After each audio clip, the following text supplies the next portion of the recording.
So you got to begin with the knowledge that you have blind spots. Let me tell you what. If you don't understand white supremacy, what it is and how it works, everything else you think you know will only confuse you. So you got to start from there. And I know people think they understand white supremacy. Mm-mm. You don't understand white supremacy. Mm-mm.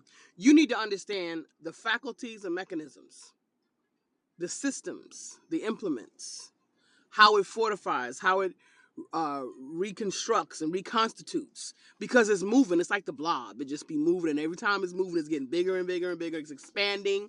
I don't know if anybody remember that movie, but I was like, I caught it on the like OG style, coming back from like Nick and Nike, something like this. It's an old movie.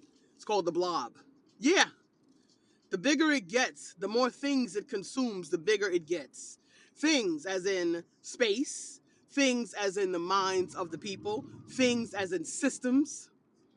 The more it consumes, the bigger it gets. If you don't understand white supremacy, what it is and how it works, everything you think you know will only confuse you.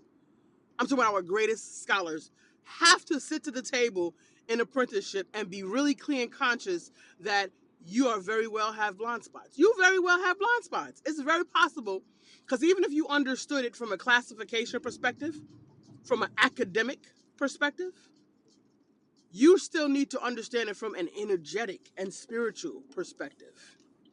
You will still have to do more diving. More diving.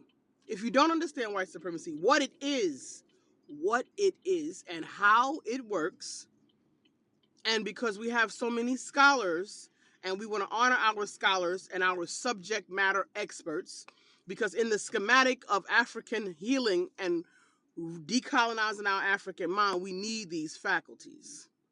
But you got to take those faculties and synthesize them through an African-centered consciousness. You got to synthesize it through a clearly functional, reanimated, reconstituted African consciousness. And that takes a lot of time and a lot of commitment in order to get there. Outside of the emotion of it and engaging in the facilitation of solutions.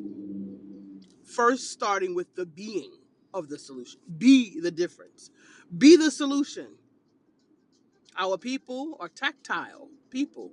We work in the communal experience. So we're going to pour onto each other because that is our link.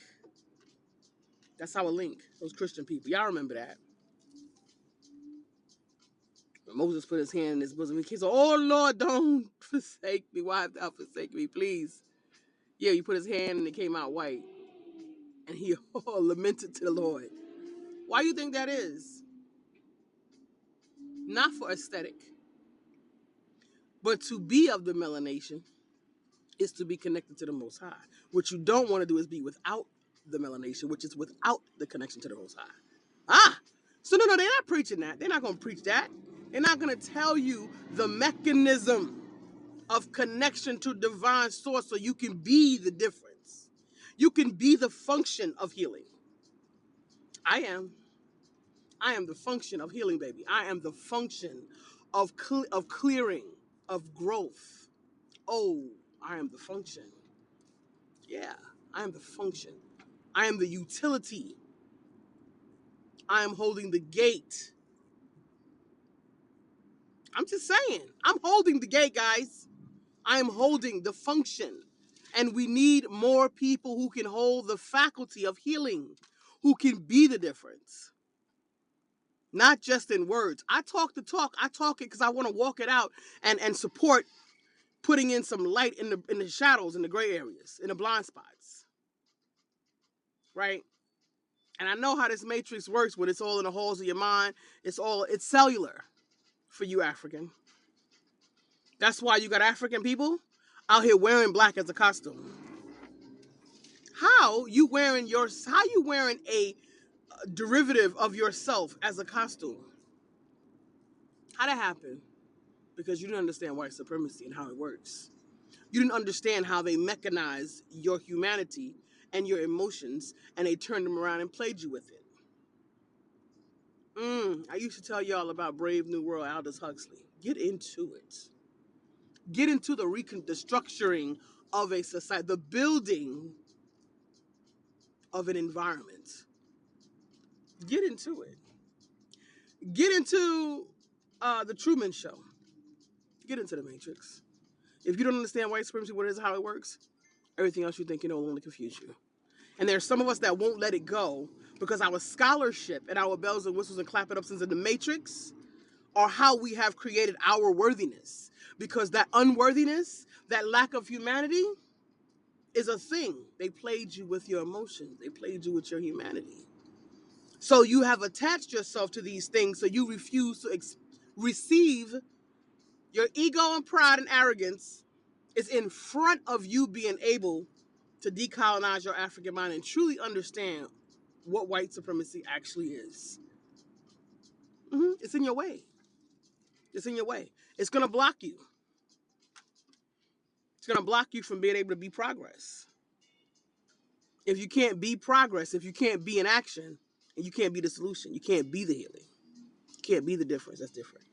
You can't work in the function. You can't be in the function as a demonstration, living the life, letting our people see what it means to have the patience, the communication, the follow-up, the etiquette. This is what our people are missing. It's all theoretical for most people. And they're only a type of blackness with the 5 people in a cipher. The people they know. If you're an African, no matter where you are, what your reality is, you belong to me. I might not vibe with you. I might not care for your rhetoric. I might not really care for your position around your politics or whatever that may be. But essentially, you're an African. You belong to me. I don't need to know what set you on, where you came from. I don't need to know none of that because that's not important to me. We got the same root cause. Mama Africa is the same for the both of us. So it doesn't matter. And until you get there, Sawubona African, and Namaste, the divine in me honors and respects the divine in you, you still got plenty of work to do beyond the rhetoric. So get into it. I'm going to walk it down with you. Your sister Nephara. Drop that one in you. Peace.